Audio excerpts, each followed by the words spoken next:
নমস্কার বন্ধুরা, বিথিস কিচেনে সবাইকে স্বাগত। আজ আমি নিয়ে এসেছি সম্পূর্ণ নিরামিষভাবে তৈরি তেল পটলের রেসিপি। গরম ভাতে এই তেল পটল হলে আর অন্য কিছুই লাগবে না, এতটাই টেস্টি হয়। আশা করছি আপনাদেরও ভালো লাগবে। আমার চ্যানেলটা যদি সাবস্ক্রাইব না করা থাকে তাহলে আমার চ্যানেলটা সাবস্ক্রাইব করার অনুরোধ রইল। দেখুন, এখানে আমি কিছু পটল নিয়েছি। পটলগুলো এবার আমি কেটে নেব। দেখুন তাহলে আমি কিভাবে পটলগুলো কেটে নিয়েছি। দেখুন পটলগুলো আমার কাটা হয়ে গেছে। পটলগুলো আমি একটু অল্প অল্প করে খোসা রেখেছি আর চারিদিকে একটু কাট করে নিয়েছি, যাতে মশলাগুলো ঢুকে যায় পটলের মধ্যে। এবার গ্যাসের ফ্লেমটা অন করে আমি সাদা তেল দিয়ে করছি। দেখুন গ্যাসের ফ্লেমটা অন করে পটলগুলো আমি সুন্দর করে ভেজে নেব। একটু লবণ দিয়ে দিয়েছি যাতে তাড়াতাড়ি পটলগুলো সিদ্ধ হয়ে যায়। এদিকে পটলগুলো আমার ভাজা হতে থাক, আমি ওইদিকে একটা মশলার পেস্ট করে নেব। মশলা করার জন্য নিয়েছি, দেখো এখানে কিছুটা আদা, লঙ্কা, পাকা লঙ্কা, টমেটো আর গোটা জিরে। এইগুলো আমি সব একসাথে মিক্সিতে পেস্ট করে নেব। পেস্ট হয়ে গেলে দেখো এদিকে আমার পটলগুলোও ভাজা হয়ে গেছে। পটলগুলো আমার লাল লাল করে ভাজা হয়ে গেছে। পটলগুলো কিন্তু সুন্দরভাবে লাল লাল করে ভাজা হয়ে গেছে। এবার এক এক করে আমি পটলগুলো তুলে নেব। পটলগুলো তুলে নিয়েছি। এবার ওই তেলের মধ্যেই আমি পটল ভাজা তেলের মধ্যেই আমি কিছুটা কালো জিরে ফোড়নে দিলাম।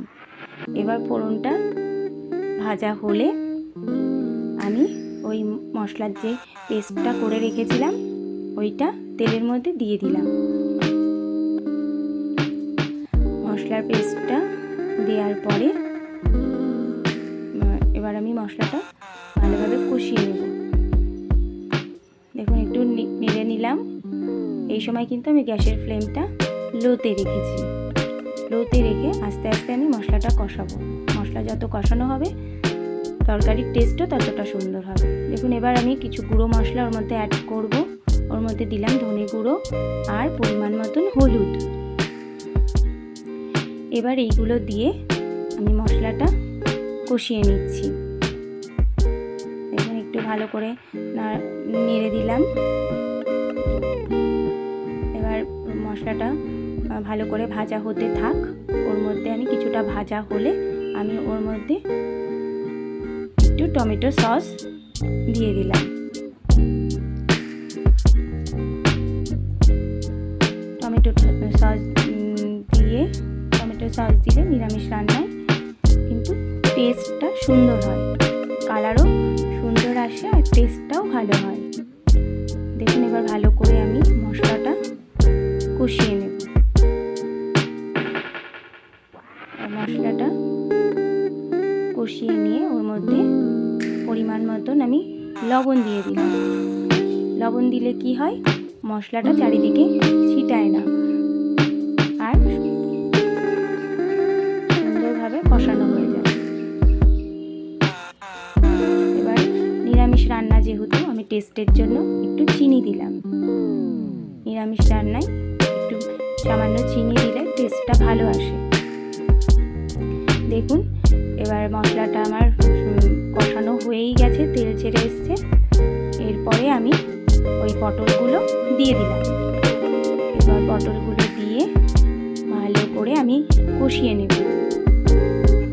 এই সময় আমার গ্যাসের ফ্লেমটা কিন্তু আমি লো টু মিডিয়ামে দিয়েছি।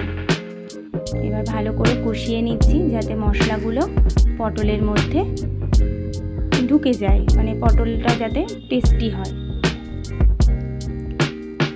এবার ভালো করে কষিয়ে নিচ্ছি। কষিয়ে নেওয়ার পরে আমি এখানে সামান্য এক বাটি মতন ওই মশলার যে বাটিটা ছিল ওই বাটি মানে গরম জল করে ওর মধ্যে দিয়ে দিলাম। আমি উষ্ণ গরম জল আমি দিয়েছি। আমি সব রান্নাতেই একটু উষ্ণ গরম জল ব্যবহার করি, তাতে রান্নার টেস্টটাও সুন্দর হয় আর সুন্দর আসে। দেখুন জল দিয়ে এবার আমি 5-6 মিনিটের জন্য ফুটতে দেব। আবার একটু লবণটা আমার একটু কম ছিল, ওর জন্য আবার একটু লবণ দিলাম। দেখুন এবার ফুটে গেছে, সেদ্ধও হয়ে গেছে। 5 মিনিট পরে 5 মিনিটের জন্য ফোটাতে দিয়েছিলাম, এবার সম্পূর্ণভাবে সেদ্ধ হয়ে গেছে। এবার আমি কিছুটা গুঁড়ো গরম মশলা ওর মধ্যে অ্যাড করে দিয়েছি যাতে সেন্টটা সুন্দর হয়। এবার আমি গ্যাসের ফ্লেম অফ করে দিয়েছি। দেখুন রেডি আজকে আমার তেল পটল। যদি আপনাদের এই তেল পটলের রেসিপি ভালো লাগে তাহলে অবশ্যই আপনারা একটা কমেন্ট করে জানাবেন, আর আমার চ্যানেলটাকে লাইক করবেন আর সাবস্ক্রাইব করবেন। আজ তাহলে আসি, অন্য আরেকদিন অন্য রেসিপি নিয়ে আমি আবার হাজির হব। বাই।